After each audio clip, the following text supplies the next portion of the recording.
Баршаңызға сәлем, қайырлы күн достар. Бүгін сіздермен бірге осындай үй жағдайында жасалатын балды тортының құрамымен бөлісемін, яғни медовый торт. Видеомды соңына дейін қараңыздар, менімен бірге болыңыздар. Рецепті, керек заттарды видеоның астына жазып кетемін, описаниеден оқысаңыздар болады.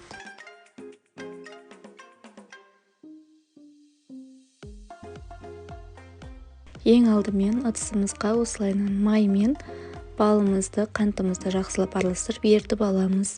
Ерген массаға бір ас қасық ас содасын саламыз. Ас содамыздың срок годынысы өтпеу керек, бұл ескертетін жағдай. Одан кейін жақсылап араластырған кезде 1-2 минут араластырамыз. Бізде осылайынан массамыз көбею керек. Одан кейін массамызды оттан аламыз. Одан кейін 2 жұмыртқа саламыз. 2 жұмыртқа салмас бұрын біздің массамыз ыстық болса, оны шамалы суытып аламыз. Жұмыртқамыз пісіп кетпеу керек. Одан кейін біртіндеп отырып жұмыртқамызды салып, әдемілеп, жақсылап видеодағыдай араластырамыз.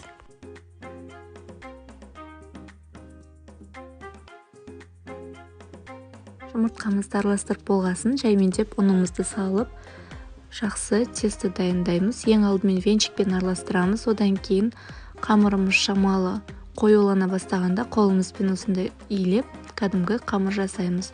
Біздің қамырымыз қолға жабыспау керек. Ол қамырымызды керек бөлшектерге бөлеміз. Мен 12 бөлшекке бөлдім.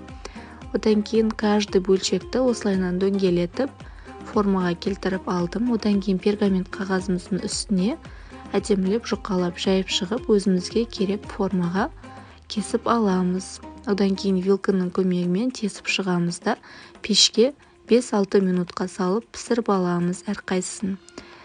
Жанындағы керек бөлшектер, коржіктерді тастамаймыз, оларды әдемілеп ұнтақтап аламыз. Ол бізге оформлениеге керек болады. Менде осындай 12 жұқа коржік шықты. Ендігі кезекте креміне кірісеміз. Менде креміне сахарный пудра мен сметана екеуін жақсылап араластырып сұйық масса жасап аламыз.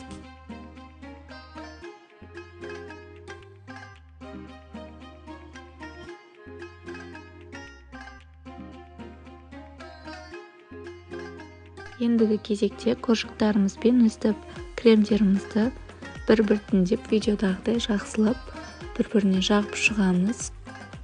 Коржықтарыңыз если кеуіп қалса, уайымдамаңыздар, өйткені жаңағы кремді жаққаннан кейін олар бір-біріне сіңіп, яғни жұмсақ масса шығады.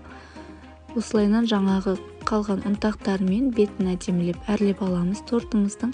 Одан кейін холодильникке 3-4 сағатқа немесе бір түнге қойсаңыз болады. Өйткені жаңағы жаққан креміміз әдемілеп арасына сіңу керек. Одан кейін өз қалауларыңызша әдемілеп оформление жасап ұсынсаңыздар болады. Мен бананмен және конфетпен осылайынан оформление жасадым. Медовый торт өте дәмді болып шықты. Мен сіздерге жасап көруге кеңес беремін. Өкінбейсіздер, жасап көріңіздер. Сіздермен болған Гүлзада. Астарыңыз дәмді болсын. Қош сау болыңыздар.